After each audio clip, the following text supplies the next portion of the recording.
ગાંધીનગર જિલ્લા પોલીસ અધિક્ષકના માર્ગદર્શન હેઠળ એલસીબી એસઓજી ટ્રાફિક પોલીસ મહિલા પોલીસ તેમજ સ્થાનિક પોલીસનું ગાંધીનગરના G0 સર્કલથી ફૂટ પેટ્રોલિંગ।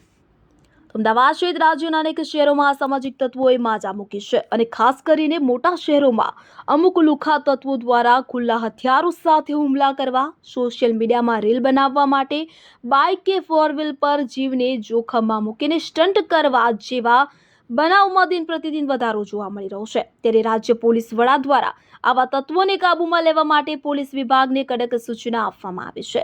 રાજ્યના પાટનગર ગાંધીનગર ખાતે આવા અસામાજિક તત્વોને सबक શીખવવા તથા કાયદો અને વ્યવસ્થાની જાળવણી માટે ગાંધીનગર જિલ્લા પોલીસ અધિક્ષકના માર્ગદર્શન હેઠળ એસઓજી ટ્રાફિક પોલીસ મહિલા પોલીસ તેમજ સ્થાનિક પોલીસની સંયુક્ત ટીમો દ્વારા G0 સર્કલથી ફૂટ પેટ્રોલિંગ કરવામાં આવ્યું હતું કે જેમાં TCS રોડ, રિલાયન્સ ચોકડીની આજુબાજુના વિસ્તારો તેમજ ગુડાશરના સરદાર ચોક સુધી પગપાળા ચાલીને શંકાસ્પદ દરેક વાહનો વ્યક્તિઓને ચેક કરવા સાથે જરૂરી પૂછપરછ કરવામાં આવેલ અને અસામાજિક તત્વો તેમજ રોડ ઉપર અડચણરૂપ પાર્ક કરેલ વાહનોના ચાલકો વિરુદ્ધ કાર્યવાહી કરવામાં આવી હતી। ખાસ કરીને બિનજરૂરી મોડી રાત સુધી બેસી રહેતા લોકોને પણ કડક કાર્યવાહીની સૂચના આપવામાં આવી હતી। કેટલાક આવારા તત્વોને કારણે ગાંધીનગરની શાંતિ અને સલામતી જોખમાય છે, ત્યારે ગાંધીનગરના નાગરિકોની સુરક્ષા માટે પોલીસ વિભાગ દ્વારા કરવામાં આવેલ કામગીરીને સ્થાનિક લોકોએ બિરદાવી હતી।